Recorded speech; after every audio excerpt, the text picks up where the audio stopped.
Good evening. My name is Frank Kane. I'm the president of the Pine Mill Ranch HOA. And first of all, Madam Secretary, do we have quorum? We have quorum. We have 100% of our board members here today. So the first thing that we're going to do is go through introductions for the people that are on this table. And I'll start to my far right with Margie Naranjo from Infomark. Yeah, Mary Zaragoza from Infomark. She's one of our community managers. To my right is Edwin Hyde. He's our treasurer. I've got Sam Zhang to my left. He's our vice president. Rashmi Dharam, she's our at-large member. And at our far left is Beth Cruikshank, our fabulous secretary. So we have a sharp agenda for today. We have actually several more meetings coming up in the very near future. We have a meeting to approve our budget, and then our annual meeting is, I believe that's the 22nd of October, and then our annual meeting will be December 3rd. And so this year I think we're pretty well organized, and we've got some new documents this year. We've changed some, hopefully make it easy for the residents to keep up with all of the things that are going on. So if you don't have, I hope you have a QR code or that Beth can display them so that you can pull up our management reports and also later our draft budget. We have been through a lot of change in the last year. We migrated from Real Manage to Infomark, and then Infomark went through an accounting change in the first quarter. And so we had to go through several iterations of changes and then ensure that all of our financials balanced through each one of those changes. And we made some accounting changes that Ed is going to speak about. They're non-cash accounting changes, but as you know, this board is highly committed to transparency in all that we do. And so we're doing a better job of breaking out, I believe we're doing a better job of breaking out expenses and costs and laying them out. Our budgets last year for the first time was a seasonal budget. This coming year, we're going to have a seasonal P&L, and I believe we're going to have seasonal revenue as well. So we'll have revenue matching. And there were some, one-time charges associated with conversions. There were some unaccrued expenses from Real Manage that popped up, and we went through a variety of changes. We've had a lot of projects this year, successful projects. We've spent quite a bit of money on our pools and splash pads. That's probably very noticeable when you drive by. You see all the bright colors, all the nozzles were replaced. We've moved from, I guess, fixing things when they break, that we've attacked our reserve study, and we've really gotten proactive with scheduled maintenance. So for instance, about a third of our pool equipment, our pool furnishing, we sent it out to get, sandblasted and powder coated, refinished. And we have plans for another third and another third. And we did major work with landscaping. I know for a long time it looked like it was a mess, but we had to wait for the right season in order to plant these things. We've just had a lot going on. So what I would like to do is hand the microphone off to our treasurer, who, for two reasons, he really rides herd over a lot of these projects. And he keeps track of the dollars that are coming and going. And before I hand this off, I want to make two other comments. We've done a much stronger job of treasury management this year. We created a trust account, and we began buying T-bills on a rollover ladder, taking advantage of the 5+% interest rates, and we're on track to pull in, I think, about $90,000 this year in interest. We've already recognized about 45,000, and we entered into a sharing agreement with our neighbors across the street, Avalon. As you probably are aware, we're doing a lot more community events, and so those houses are now paying us about 30,000 on an annual basis to participate in our events, and that has given our at-large member a nice budget. So this past year, we've had a Chinese New Year event, which I think was absolutely set the standard. It was a great event. We had Holy. We had about a 7,000 egg hunt. We had a nice 4th of July event. Eid. Oh, we had probably 300, 400 people for Eid. That was and one of the nice things about that event is that we had so many volunteers. And the ladies are going to talk about that a little bit later. We want to do a better job of driving volunteer engagement because it just makes it a lot easier for us. We're ahead of schedule on Christmas. We expect that our Christmas decorations will be in place and ready to be lit by November 15th. Our budget has been, our draft budget is completed. We're going to do the same thing we did last year, which was the first time that we've done this. We have published a draft budget and had a open period for residents to comment, ask questions, make suggestions, ask for things to be added in. We'll talk about that more in a little bit. The email address, you can either email the treasurer at pmrhoa.com, or you can email budget at pmrhoa.com with any budget questions. So we're going to post that up. I believe we're going to talk about that this evening, and it will be made available so that we can start getting resident input. We try and stick to our budget. So this is the time. If you have requests, you have things that you'd like us to do, we really appreciate it if you would bring those things to us now, because we try and run a tight ship and stick to our budget. I think that's probably all that I want to talk about. Ed, are you ready to kind of take over? All right, so I'm going to hand the phone off to our treasurer, Ed. And I just got to tell you, I think he's done an absolutely phenomenal job this year with so many projects, both internal on the accounting side and external, managing so many projects. We've had just a very, very busy year, and let me hand it off to Ed. Okay, thanks, Frank. So the people here in terms of QR code that he's talking about right now. You need a microphone. Oh, There's- I was thinking the homeowners here. Yeah, the homeowners here for in the online, I guess, it's for the association discussion. But there are copies over here on the table if you'd like to have a hard copy. So the first document we're going to talk about is our current financial status for ending in August.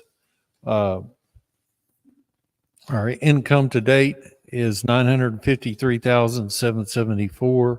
Our expenses to date are $787,848. So currently we have a net surplus of $165,925. And so that somewhat reflects the fact that we had planned in January, February, and March, before the pool season opens, we had a number of projects planned for that time period that we didn't actually move forward with, partially because we didn't approve our budget until March.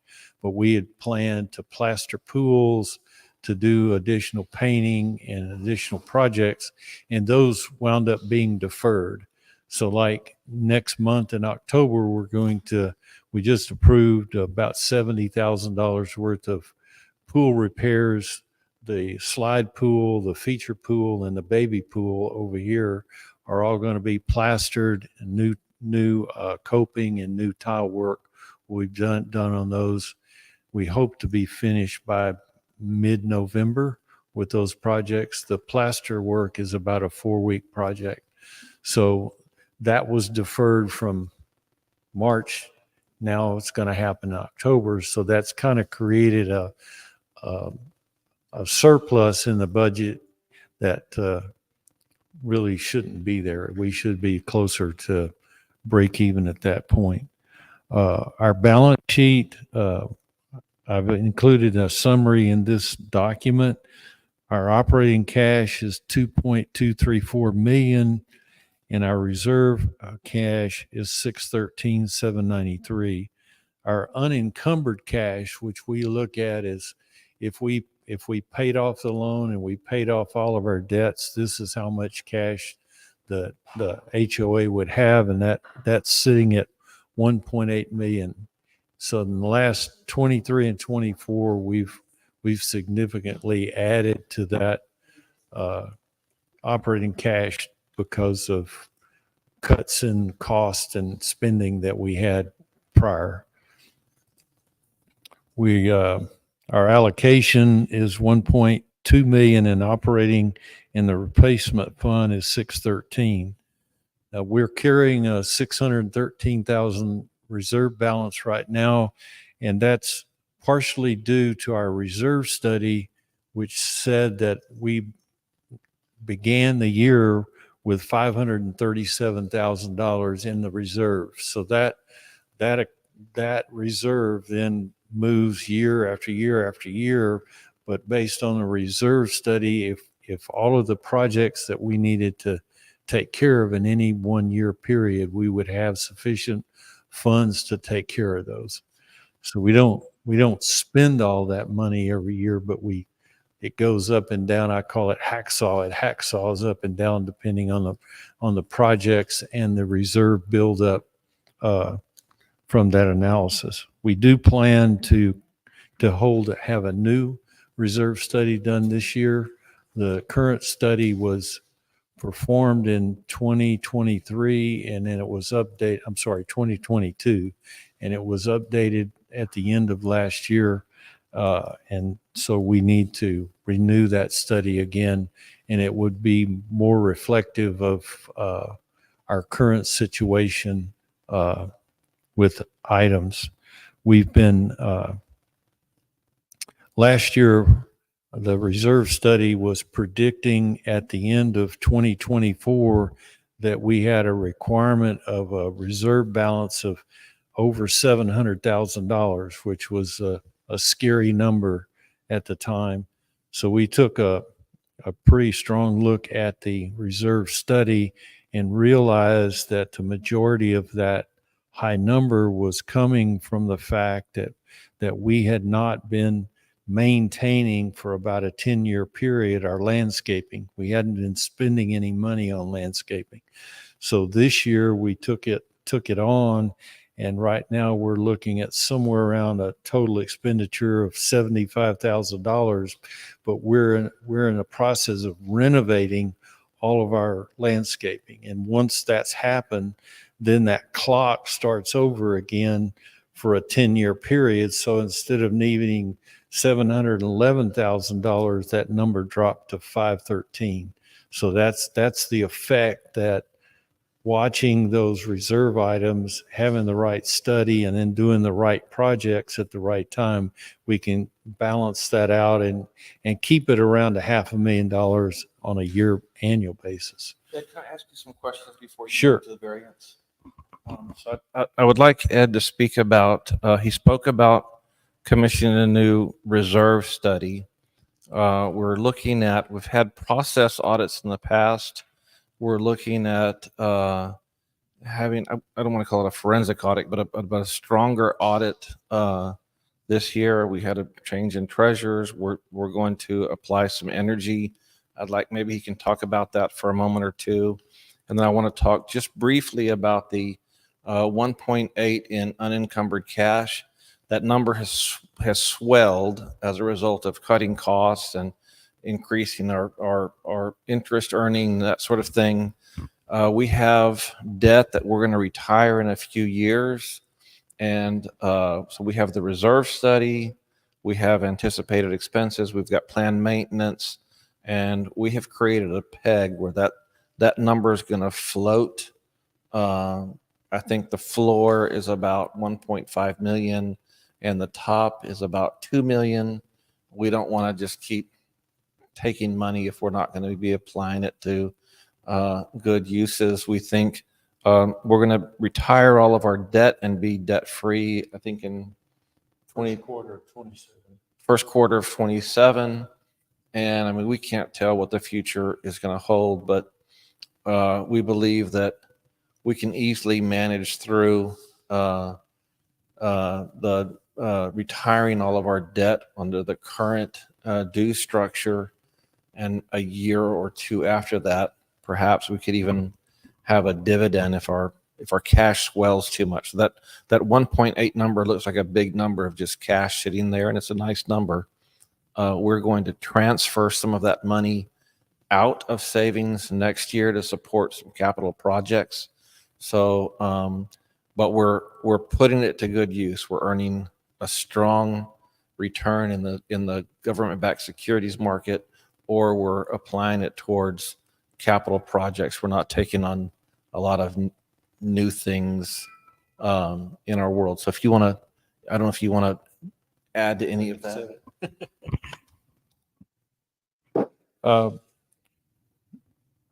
Frank talked about accounting adjustments that we've made since taking over. Infomark took over. One of those, in the past, the loan that was taken in, I think the actual loan payments started at the beginning of 2022, but we borrowed $1.3 million to pay for the brick fence, perimeter fence around the property when we took that on.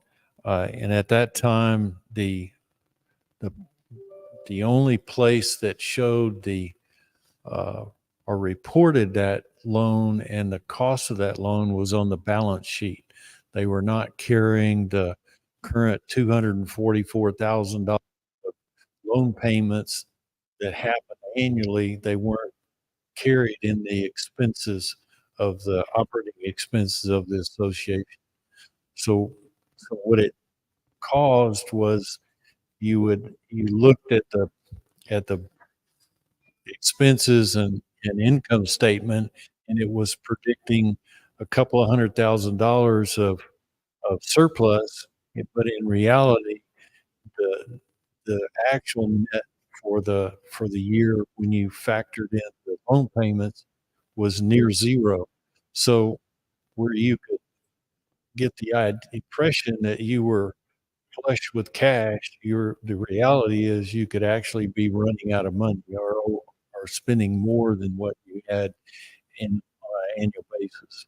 So to correct that, we've brought in the loan payments as expense into the operating expenses of the association. So we now carrying that on an annual basis, and so the balance sheet and the P&L both agree with each other, right? So you don't have an inflated view of where your cash position is. So we made that change.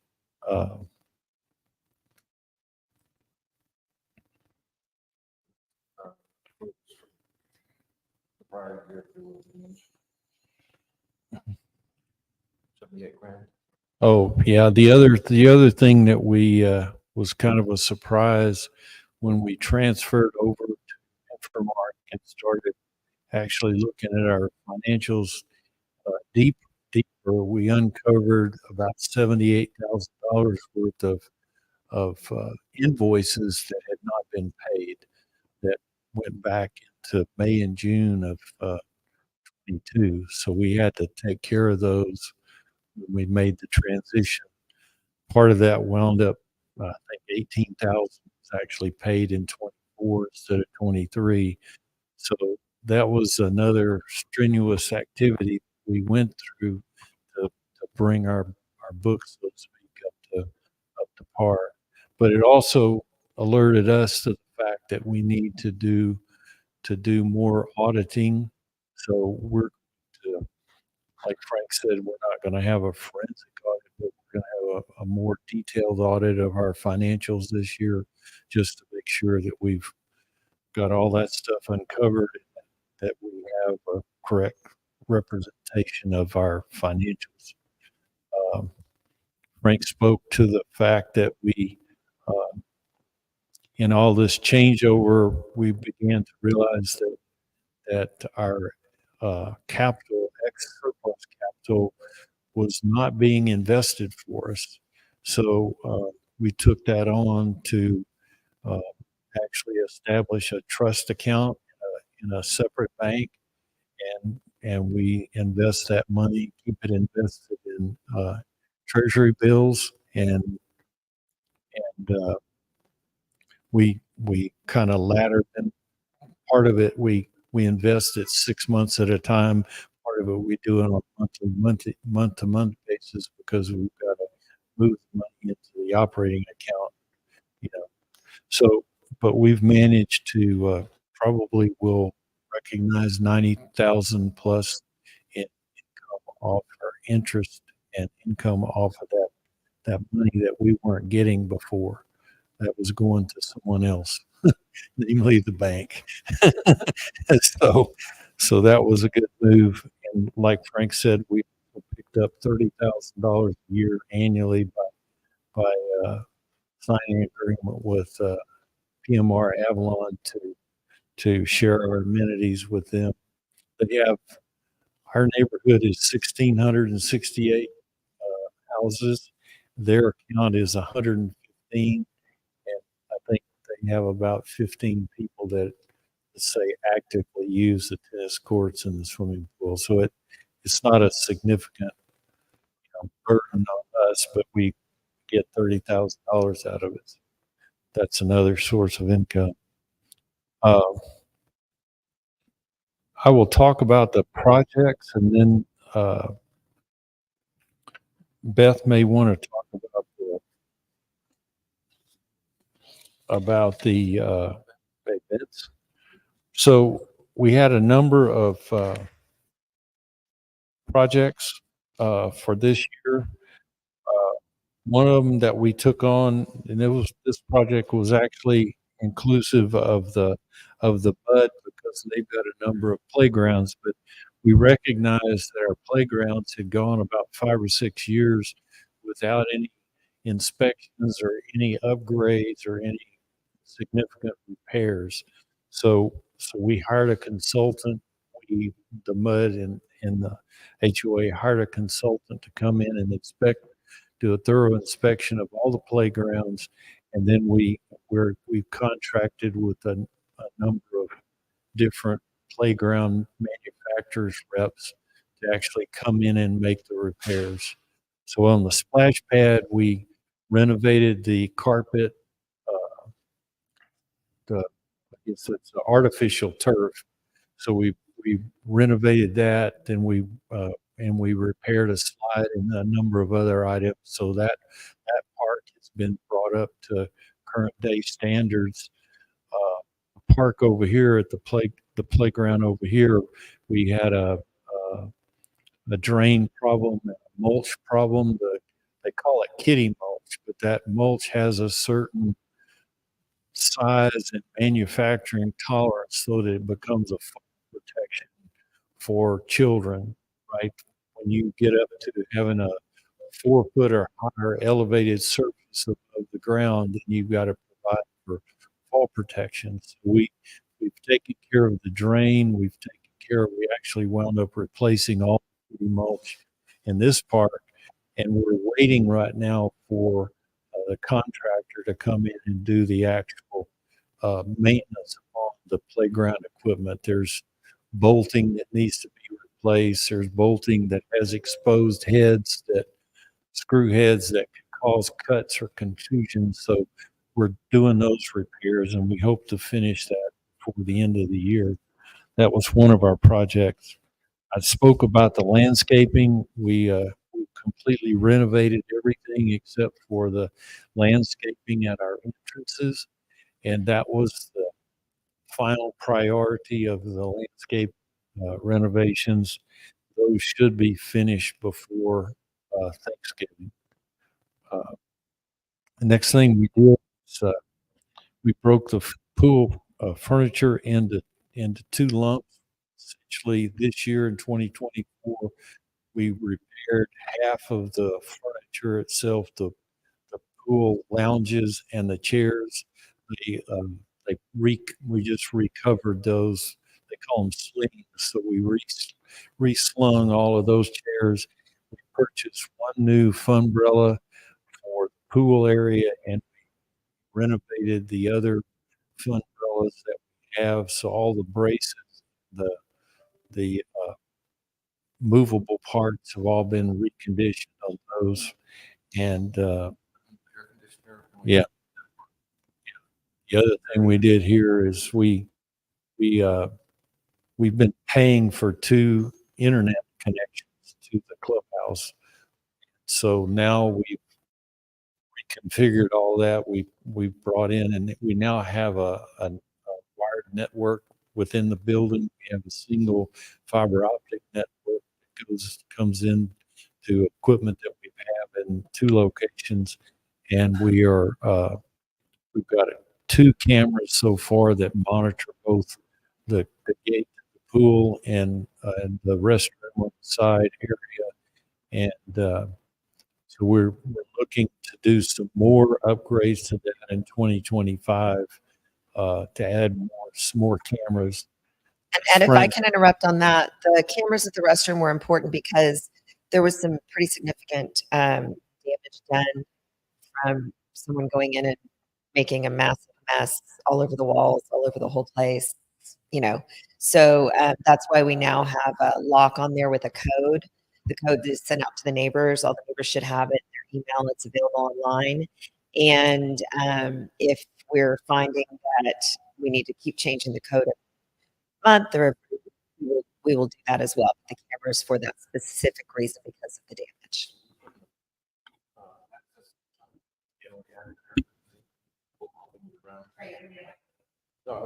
Yeah. Yeah, we also in 2023 we had to close the pool because of the heat index was getting way over 110. So we were closing the pool a couple of hours midday. One thing to protect the lifeguards who have to stay there, as well as protect the residents from becoming overheated. When the pool water doesn't cool you anymore, and you're susceptible as anyone else to heat exhaustion. So this year we actually added air conditioning to the lifeguard office, which gave them cool down space, so that as they're rotating through their jobs, one of the rotations is gate monitoring, so they have a place to cool down. And fortunately, that was sufficient to let us keep the pool open and not having to close it during the day. We offer free popsicles as well. So there's a freezer outside that anyone can Yeah. access that have popsicles, which helps keep people cool. Yeah, that was the other thing. We've been all using access cards, right? So you had to pay $15 for a card, they break, and all kind of things. So we eliminated that system and went to a phone app with a Bluetooth at the gate. And I think at this point we've registered about 2,600 different access accounts. So most families have at least two, if not up to four, access points with their phones. So we found it to be very, very popular and very convenient to do that. And if I can interrupt Ed again, Ed did all of that. He entered everyone into the system himself. He created an email address for people to email him directly. So thank you, Ed, for your weeks and weeks and weeks and weeks of volunteerism on that. That was a very big job. Yeah. So that's about it. So why don't you talk about the events, and then we'll come back to the budget. And I think Rashmi and I can talk about the events together. Yeah. Did you want to say something, Frank? Okay. So community events. So we did Chinese New Year. Actually, Sam did Chinese New Year, and it was incredible. Um, and we'll be doing these events again. So keep that in mind as we're talking about it. So we celebrate the beginning of a new year on the traditional lunisolar Chinese calendar with cultural food and music at the clubhouse. There were dancers as well. Stage was erected in the parking lot for traditional Chinese dragon dancing performances. Photo banner was available inside the clubhouse for memory photos. Rashmi, do you want to talk about Holi? So this is our second time having Holi celebration. So it was a very good turnout. We had like 350 residents coming in, and then everyone loved it. And so that was a very good event that we had. And we had Tompkins athletic kids who helped us with the volunteering. And this is a great opportunity for our community kids to have volunteering hours too. And we had Easter eggs in the park, and that was again the second event that we had this year. Again, the same thing. We had Tompkins athletic supporters in that, and then we had Eid, which is this is the first time we're celebrating Eid, and we had a good community who helped us with guiding us, like how to celebrate that, and that went very well this year. Yeah. So Eid is celebration of the end of Ramadan, and it's the first time that it's been celebrated in Fort Bend County. So it was really good that our community sort of set that precedence and supported our neighbors in that. We're looking to have that again this year as well. We had a really good turnout for that, and that was completely volunteer led.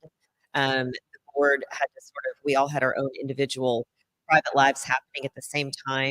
Frank was available for that, but it was completely volunteer led, and I think the volunteer led events, because the volunteers who tend to volunteer for those events really have it on their heart to make those events happen and successful.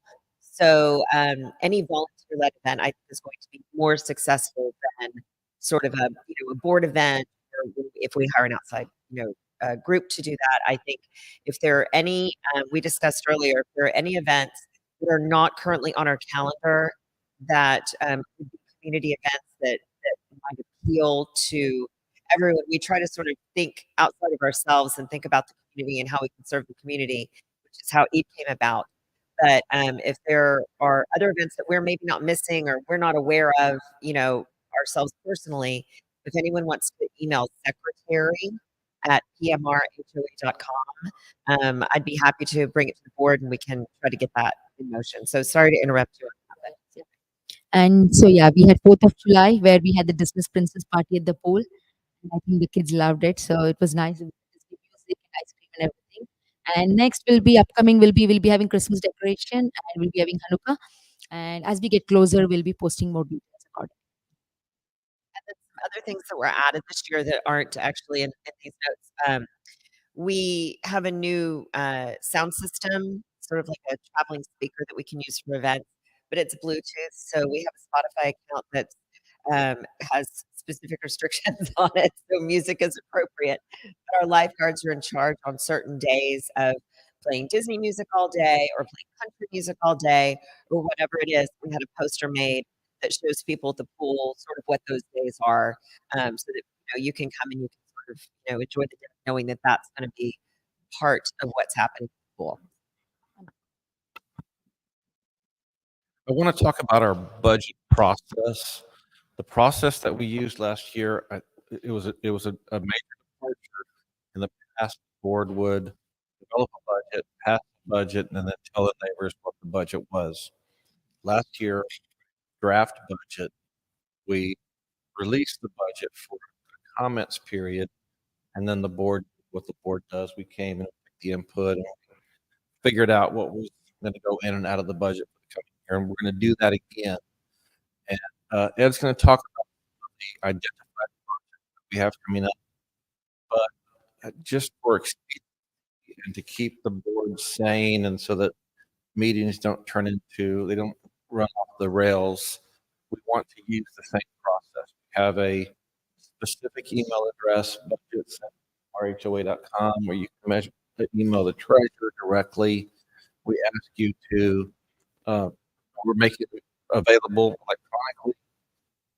Read through them, we're happy to discuss it with you. We're just trying to be transparent. We don't want to get into major debates. We're trying to be good stewards of the money, and we're trying to be transparent and share information to the extent that we can. We are going to move money out of, we discussed $1.8 million unencumbered fund. We're going to move it over because we have projects that need to be done, and we're going to pay for some portion of them out of savings. Don't worry about like how are we going to pay for them. We have cash to pay for them. But I'd like Ed to talk about some of the major projects that we have coming up.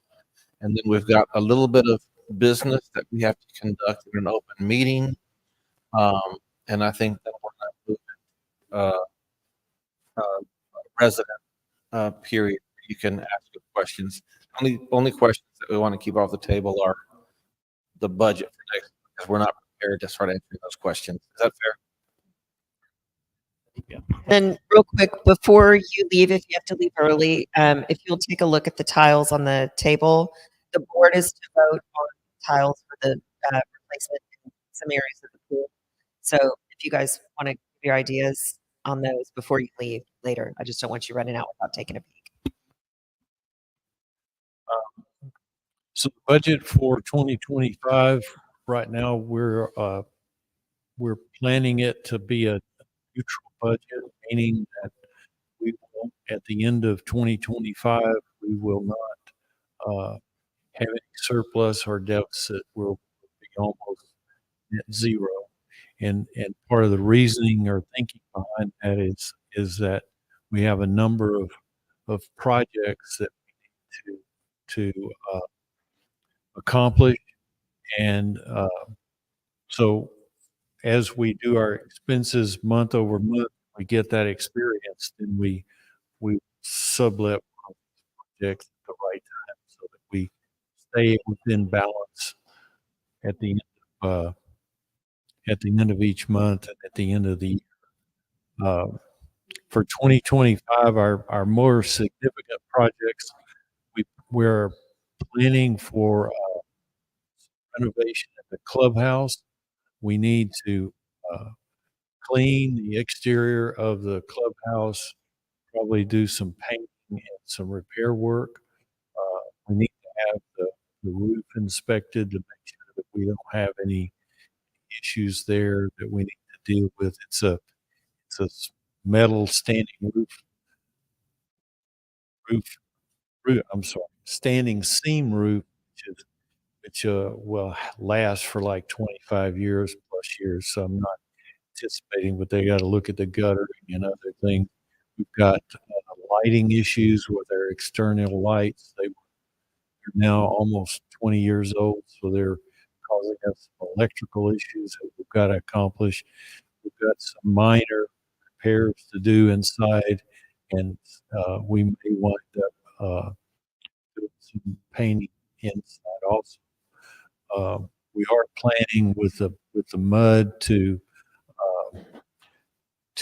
do some sound deadening in this room, so it's you can actually hear yourself instead of the echo, as well as doing some audio visual upgrades so that we have some screens and projectors so that we book the mud. Mud is now holding their monthly meetings in this office or this space. So we want to make this more audio visual and user friendly than it is now, especially on the sound side. We're going to plan to,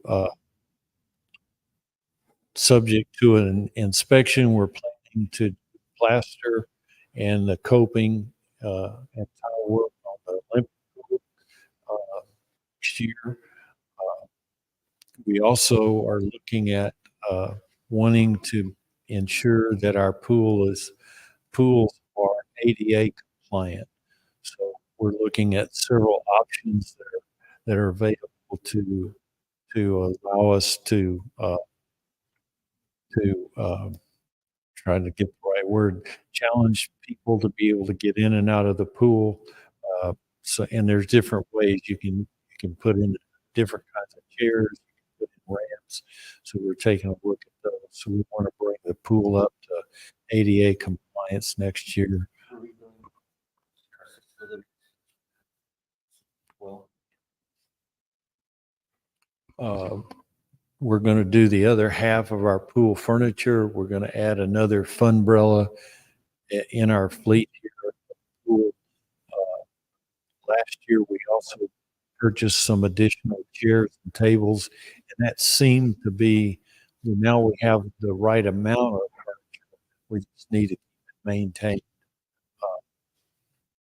We have, looking at the list here, we talked about the security, additional IT expenses. We're going to look at, we have 2 picnic pavilions, so those need to be cleaned and some repairs done to them, both at the splash pad, and the park over here. The walls, the, our entrances, the concrete walls with a plaque and our name on them, they have externally applied brick. So, and some of that is falling off. So we got some repairs to do there. I think that's about it for the project. Oh, the other thing is, you want to talk about the election? go ahead. Okay. So we're in the process of starting our annual election, and it is a process of requirements from statutory requirements we have to follow. So within the next few days, you'll be getting, we call them e-blasts, but you'll be getting electronic communications to call for candidates, positions that are coming open. This year we have every year there is an election of at least one board member. This year we have 2. So there'll be a call for candidates roughly October the 1st. That call for candidacy ends about 1st of November. And then we go into an election process. This year we've actually approved a yeah, we are now switching to an all electronic election. Before in the past, we've had combination of electronic and ballots. Now it's all going to be electronic. So everyone, if whether you have a proxy, whether you want to vote for the proxy or whether you want to vote for a candidate, whether you want to write in a candidate's name, it's all going to be handled electronically by a third party vendor. So that election process will start roughly on the 1st of November and it will end on December 2nd. So the election will close the day before our annual meeting. So at the annual meeting in the past, we've had voting at the annual meeting. That won't happen anymore. We'll have an election close and on the annual meeting, we'll actually announce the results as part of the annual meeting. You will get some notifications, clarifications of this change in our process. That's what's going on right now with the election. Make one other comment. We actually made a change. We combined our election night with our annual meeting. Saved the HOA about $3,500. And what we've done is we now Infomark contracted with them for 9 meetings like this, and we're producing hopefully what you find to be much better management reports. And so an annual meeting is a statutory requirement to have these meetings, and we didn't see the benefit of having 2 of them. We combined them, so we shaved off a few dollars that way as well, and it saved us from having to rent a facility to have a big meeting. So Ed, I just want to thank you again. um, for a great year. We had a great year, I think, from an operations perspective. Um, Probably the community may not know, but Ed and I build 3 and 5-year budgets. We present 1-year budget, but for the last couple of years, we've been working off of 3 and 5-year cash planning. Um, it's that way. We've had fewer surprises. We've been able to do a better job of planning. Reminder to people who might have not made some of our prior meetings. Uh, Last year, so 2 years ago, the state legislature separated the HOA from the Architects Review Committee. So the HOA board very little input in the ARC to begin with, but they were volunteers. This last year, we went to a fee-based professional service providers through Infomark. Yeah, there were some, bumps starting off getting that launched, but I think it's going very well now. Our deed restrictions are being applied professionally, uniformly. It takes that burden off of the board. It keeps it separated so that we're not involved in any of those types of property disputes. They're a professional firm, they know what they're doing. Going forward, we're going to, I guess, continue that process. We'll be doing an audit neighborhood uh, between now and the end of the year. And we have accounting firms, we have a property management firm, we have lawyers. So when it comes to collection, to architectural control, and when it comes to violations, your board members are no longer involved in those transactions. We've hired a professional firm to help drive towards uh, maintaining the neighborhood that you bought into. And in those cases where we have deficiencies, we're going to let the professionals deal with it, and if need be, the lawyers. But um, your board's not going to have to hire professionals. I think it's the right thing to do, best thing to do for the neighborhood. And now that things are flowing, I think it's so much faster. People make requests, things are happening. We have service level agreements with our providers, and we hold them accountable. What the board does is we hold them accountable to the contract we have. We expect them to perform. So that's what you can expect from the board. We're going to open it up for questions in just a moment. We have one. I will do that. Oh, yeah. Let's-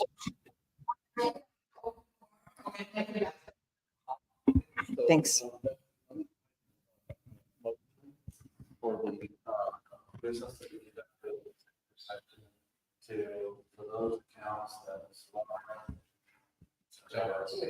to move forward with along that conversation that I just had. It's time to turn those over to the So in the executive board meeting, closed executive board meeting, we discussed some specific violation-specific properties and how to move forward on that. So those that were discussed in the earlier meeting, I'd like to make a motion that we move forward as discussed in the meeting. Turn those over to collections, to the attorney, and to Infomark for that. Wait a second, anyone? objections to move forward, turning over the delinquent accounts to collection. Seeing none, motion passes. Make that so. So if we can now move in, if there's no other business, There's one more. one more item. So it was 21 accounts, just for clarification, I have to put it in there, 21 accounts that have 750 or more. 21 accounts. Yeah. That owe us $750 or more for more than 1 year. And we've made multiple attempts to either enter into a payment plan or to get collection. Mhm. They've been notified at least 2 or 3 times, and phone calls, emails, and letters. And so your board members are not collection agents. So it's, since they've been non-responsive, we're going to turn them over to collections. That was what that prior motion was about. Anything else? Yes, I need a motion from the board to, regarding the deed restriction, letter. There was one homeowner that has got this, the 209 letter has not responded to, and it's time for them to be turned over for the attorney for their violation. I make a motion to turn that homeowner over to the attorney for a violation. We have a second.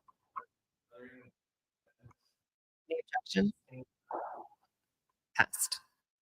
Okay, now you could open. the floor. Okay, one thing I do want to say quickly, just on the violations.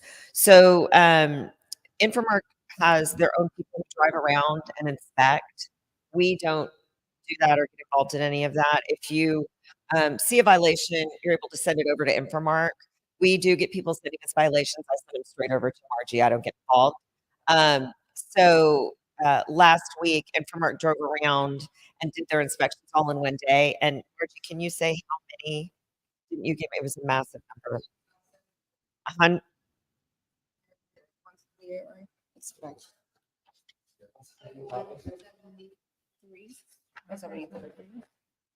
Was that the number? 178 violations. It was just under 200 violations, and those all came from Infomark. That was from them driving around. The board doesn't have anything to do with any of that. So, just all happened in one day. They don't drive around every day. They have within their own calendars certain days that they do drive around to do those inspections. So that's not prompted by us. That's within the organization. That they do that.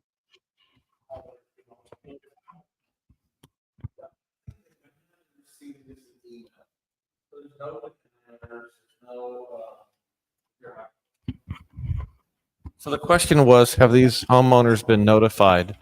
It's my understanding that they received a courtesy email. So some of these things are probably not really violations. Somebody had some construction materials in front of their house, or something was delivered, or they're in the process of something. They're just noting it, and it's probably not. There's just always things that are in the works, but we require our service providers to be consistent and even-handed. So if there's a violation, they notate it. They sent out courtesy emails. If common sense prevails, then it's something that you're just in the middle of. I wouldn't worry about it. But if they drive around next month or 45 days from now and the same thing is happening, then you might get another email or you might get a letter, depending on the severity of it. So there are three categories of violations. There are like minor nuisances that are, I don't know, you trim your tree or something. There are higher level, issues, like maybe you've put a shed up and it's visible from the seat and it doesn't meet the standards. And then the worst kind of violation is you've put up a red roof, or you've got a blue fence or something, and that would be an egregious type violation. So for each one of those three categories, I believe there's three categories. Oh, I'm sorry, I can't see. People are, yeah. So there were 231 courtesy notices went out, and I would emphasize the word courtesy. It was an email. It was a, hey, you're out of standard. Would you kindly come to standard? Most of those are going to be minor things that are easily remedied. The subset of those that are for lot maintenance, there's 38%. Pre-maintenance, looks like it was 7%. Landscaping, actually landscaping is a big number, it's 38%. Things that require architectural approval was 3%. Trash and debris, 12%. Lot maintenance, where we're looking at a forced mow, there's 7%. So there's 14 homes where we've noticed, probably on more than one occasion now, that they've got dead trees. There's a house on my street that has a main tree that is dead. It is absolutely dead. It has been dead for 18 months, and they've got milkweeds this high. So that would be in that next category of neighbor. As board members,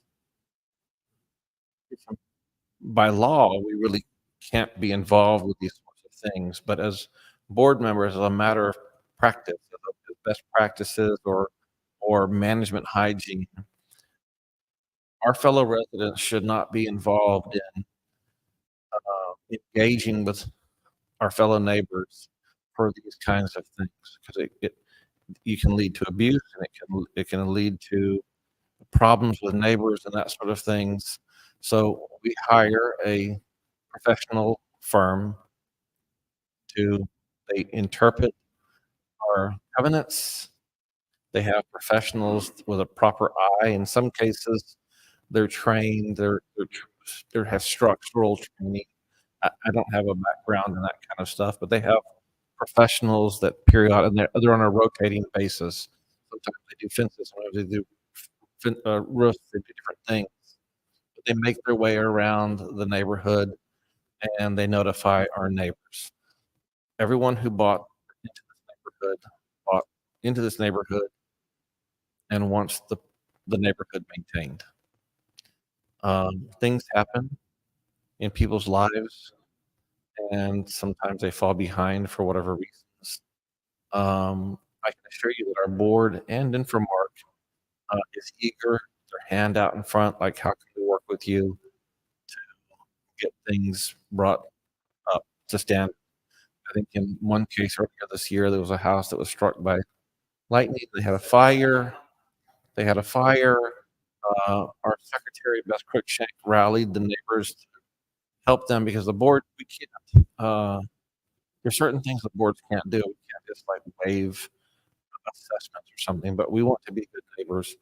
She did an awesome job. She rallied some neighbors, got a GoFundMe, whatever, and helped them. The GoFundMe, by the way, I can't.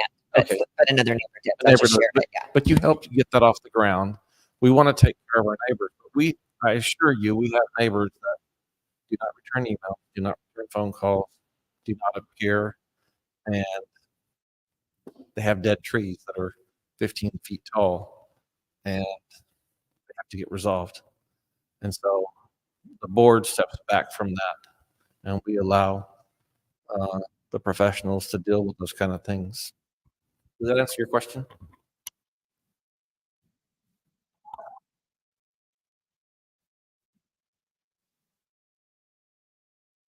Mike, give it around. The one thing I say is that you could ask questions from the board. You can't talk about individual properties or your own property. So if you have a question, it's just a general question about a street or anything else, we can't discuss individual properties. Hello, Dan Williamson here. First question, architecture review. My wife and I submitted some concrete work in the front for architecture review, multiple options given, they were all declined. Is there a way to have a conversation with the architecture review company so that we could understand what is allowed versus what's not, rather than just submitting, I think it was $150 multiple times, getting rejected, feeling like this is horrible? You shouldn't have it 150 times to get rejected and resubmit the applications. Usually we say for, whatever reason it's rejected, we'll tell you, but you need to read your governing documents, because we go by what the governing documents stipulate. So if you're doing something that's not within compliance of your governing documents, it will be rejected.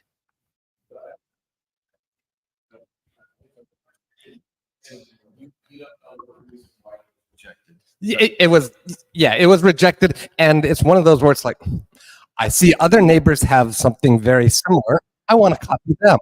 I don't want to be out of bounds. And I'd like to have that discussion of well, this isn't good. How about this? How about this? How about this? Without having to go back and forth. Or they could just say, this is acceptable, this isn't. And then we could be like, well, It goes by your governor documents, and we can't say what other people had because we might not have been through the process when they had it. So, you could contact Mary and I, we could look at it together, and then we could go through it. Yes. Okay. There's always an appeals process, but contact us. Once again, we can't talk about individual yeah, properties. yeah, I'm not yeah. gonna go into it. It's more the Even process. Yeah, it's just the process is we complete the application, we put the government documents, request everybody look at the government documents as well. We deny them what it says in black and white. Then if you wanna come back, there is a button there that says you wanna appeal the process, and then we could appeal it and bring it before the board. But you could always say that you would contact Mary and I, and we could try to help you the best way Okay. we can. And there's no new fee No, to submit an addendum to modify that. No. Okay.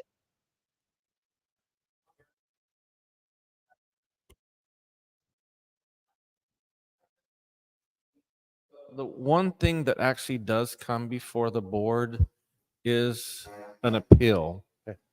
Okay. So we're reasonable people, Mhm. but we're trying to maintain the standard of the neighborhood as well. Sure. Yeah. And we're relying on this company to help us do that. But after the meeting, if you'll connect with either of these ladies, make an appointment. Kind of, my preference is for you guys to work it out. But if you can't, your board, by law, we're here for you, and you can appeal to us and present your position to us, and we'll listen to you. Thank you, sir. Sorry, the next question was around trees that fell down in, I call it the mini park by Antelope Creek Lane on the north part.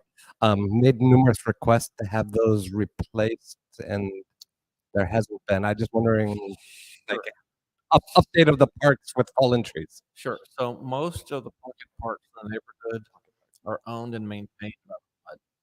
So the HOA, Sorry, who they own and maintain? The MUD, mud. Oh, the mud. the municipal utility district. So MUD 57. So the HOA has a small footprint of things that we maintain, and sometimes requests come to the HOA that we in turn forward on to the MUD because it's not our property. And so Okay. if it's not this park or the splash pad or the entrances, it's probably the MUD, and they have a different reporting process. Awesome. Thank you. Was not aware of that. Okay.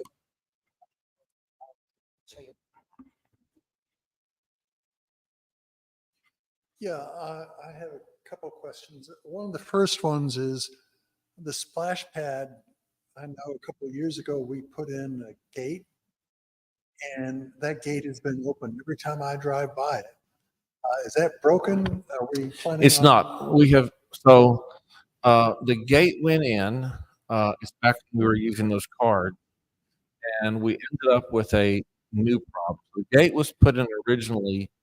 The main impetus, as I recall, as I understand it, because I was on the board, I wasn't really involved with the HOA, is that there was a daycare down the street that was using the splash pad, and they wanted to limit access to it. And so this gate went in. What happened is people never had their cards, and so they just parked on the streets, and the parking lot was empty, and we had crowds of people with cars. Well, remember, and then signs were put up all along the street that said, "Don't park here," but they're not. It's a public space, so County road. they can park there if they want to park there. So what we ended up doing is we decided to open the gate in the morning. We would close the gate if a car is in the parking lot. They drive up to the gate, opens, and lets them out. We still want to have a gate because we have some problems at night. We just recently removed graffiti. We had kids on motorized bicycles. That's a $25,000 AstroTurf, and it's an $18,000 water surface. We just resurfaced, so we had almost $50,000 tied up in the surfaces, and we had, I don't know, 7 or 8. Uh, you know, big tired motorized vehicles spinning around in there. Although the electric bikes can still get in, we have things that probably might not surprise you, but things that just go on. We got kids smoking pot. We had kids climbing on things at night. So it's unlit. One of the things that are on our agenda next year is like, how are we going to keep people safe and deter bad behavior? One thing that they did not talk about in our projects from this year, I think we spent $38,000 or thereabouts on a block license plate reader security system. You may or may not even notice when you drive into our neighborhood, there's a camera that within 3 seconds, if you're on a watch list, the constables are notified. Um, we may redeploy 2 of those because our neighborhoods, our surrounding neighborhoods have also added them, and so there's 2 of them that are duplicated. We may bring one closer to this school and amenity center and one towards the splash pad. I don't think we're going to get rid of them because I think they're high value. We uh, we have almost no crime in Pine Hill Ranch, almost none. I was sitting next to a fire authority person that like people at the splash pad the other day. They were just going on about all the crime that they have, catalytic converters and people breaking into cars and whatever. And his wife was like, they have cameras, right? So we think that's a good thing. But we have some problems at the splash pad at night. We have some problems at the pool here with kids swimming at night and having pool parties. We have theft of chlorine. And these things, I mean, I don't want to talk about bad things in our neighborhood, but we have a certain amount of nuisance behavior. We literally just had graffiti removed 10 days ago, maybe, I don't know, 2 weeks ago from that same area that you're describing, the splash pad. Since we went to the gate opening and closing, cars moved off the street and into the parking lot, which was our hopes. Because we built a solution to a problem, created a bigger problem when we put in the gate.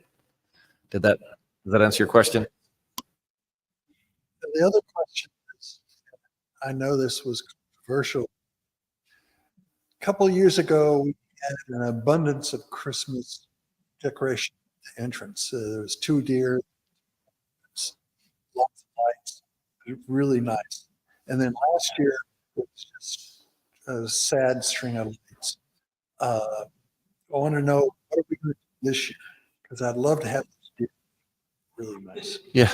Yes, so would we. Yeah. Do you have, was it $90,000? It was like, well, yeah, so that was about 70 grand for spread out over 3 years. 70 grand a year. Yeah, it was a lot. That's a lot of money. Uh, so we are struggling with a project right now that we've been considering for about 9 months, and that's to put permanent lighting on the windmills. It's not as nice as deer, but we can use them for all of the different events. It can be pink. Encompassing is what we were talking Yeah. about. But we just got our bid in and it But was I quite don't, large. in our current budget, I'll be right with you. We're paying $260,000 a year in debt. Until we pay off all of our debt and we have better cash flow, I just don't think it's prudent for us to drop 70 grand on decorations, on rental.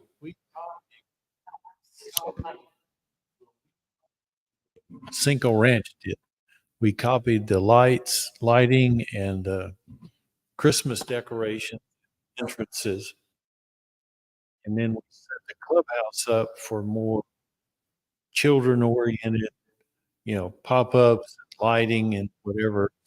So, and we work in conjunction, or at least have a consulting arrangement with Silver Ranch. So we thought that we were adequately low-key conservative putting up a Christmas display. It wasn't It wasn't like we had before, but like you said, there was a lot of controversy and a lot of conversation about why are we spending $60,000 for a couple of deer, right? So it's a hard balance. So we've spent about $35,000 on events this year.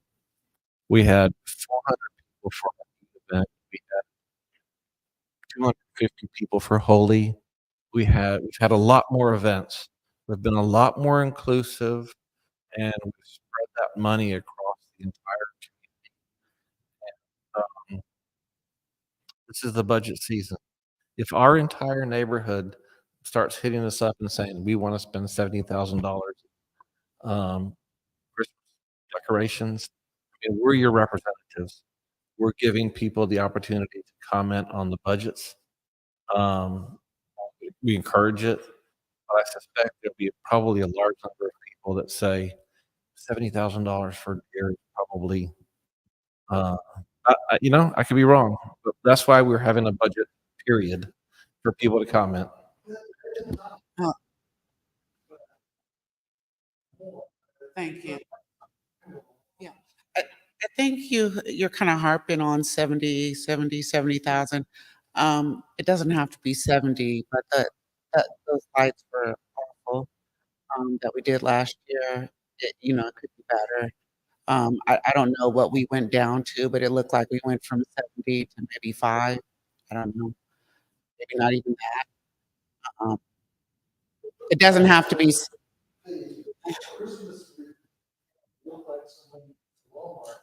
Yeah. It doesn't have to be 70, but it could be better Those were, for sure. I mean, tho- I just, yeah, they were, those were 60 inch trees, so they weren't wall at the distance. They might look that small. what was the Well, budget? hmm? What was the budget last year?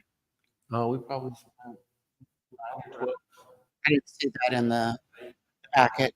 about 8,000. Yeah, I Actually, was- I was close. it's in the Oh. P&L. I was close at 5. Yeah. So we went from 70 to, I mean, that's quite a drop.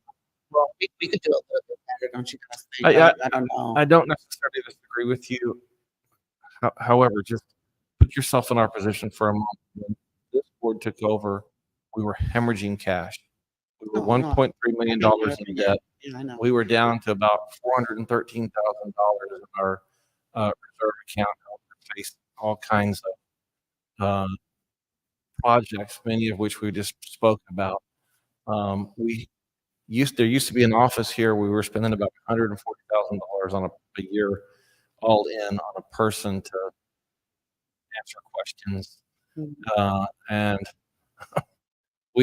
we got rid of so much cost because we were hemorrhaging cash. Yeah, I've been coming every year. And it was not easy. It was not easy to produce the P&L that you have in your hand today. And we appreciate It was hard, We and appreciate we it. made it. It was very hard. Absolutely. Nobody said that. Real quick.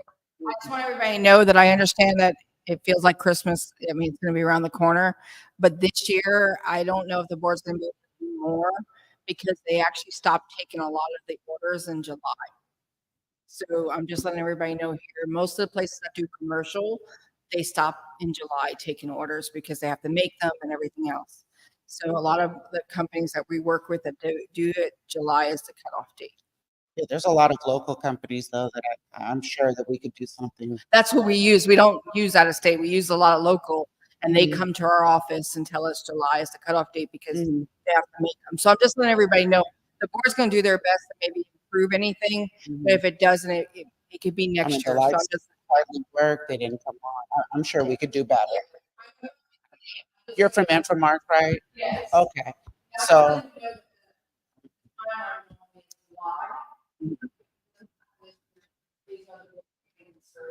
Yeah, and Okay. please get them into but anyway, and okay. please add them into your budget comments. I am extraordinarily proud of the turnaround that we have. We have cash in the bank now.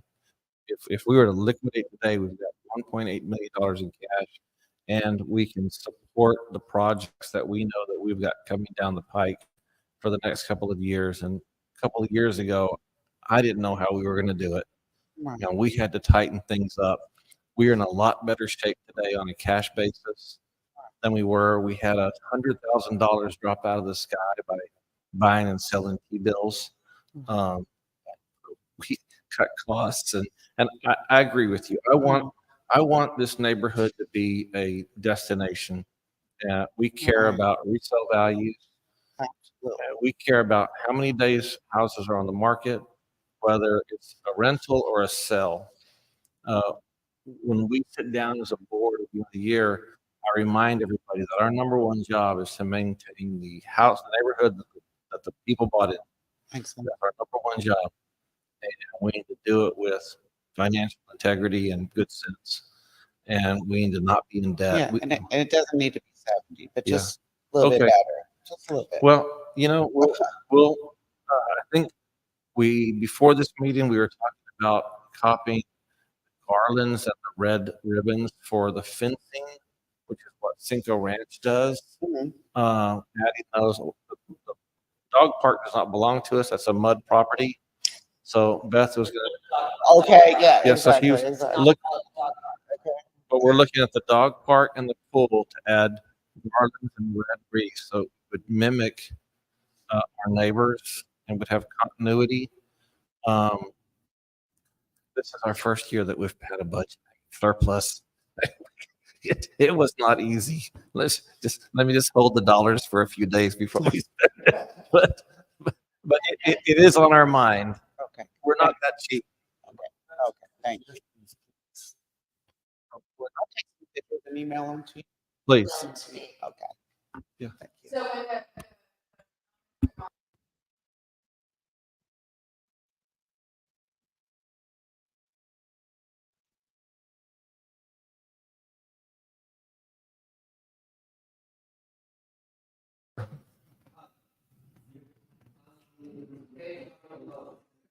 Forecasted time frame to be debt free? First quarter of 2028 First quarter. or 27. And First quarter. actually, we could liquidate today, but we are earning more money in the treasury markets than we're paying in loan interest. And we have pure arbitrage going on right now, and so we're skimming about a 3 point spread on $2 million. That's 60 grand. So it's a good number. That's real money. Yeah, that is real money. And sorry, and then so when after 2027, I think it's loan expense of around $250,000 a year will go away. Of about Okay. 267,000 in free cash flow that drops into our P&L. Okay. So that's why I was saying we're trying to manage our just 2 more years. We can manage our expenses Mhm. until the first quarter of 2027. We get an infusion of $244,000. So in that year, right? So needing to raise assessments and make it to there, and we've got a lot of money that gets dumped into our budget now that we can use to offset inflation or other projects, things that we weren't able to do. So our strategy is to bridge the gap between where we are today, the first quarter of 2027, without having a special assessment or guarding some kind of an unforeseen act of God that would say, we have to do something. So that's the position we're in, and we're trying to get to that point, manage getting there without doing all the right things, right, and staying within our budget. I think in order to respect everybody's time, we can maybe take 2 or 3 more questions. We love you guys. We love this neighborhood. We listen to you. I'm listening to you about this Christmas thing.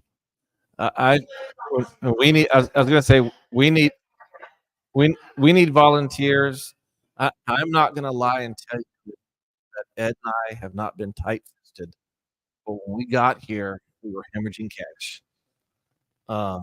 And right now I can sit here and confidently say today, we could pay off all our bills and have money left over. So but I can get up off my wallet once I can feel the pressure come off the finances. If there are no more questions, we get a motion to adjourn. All right, any objections on the floor? Thank you all for attending. This meeting is over.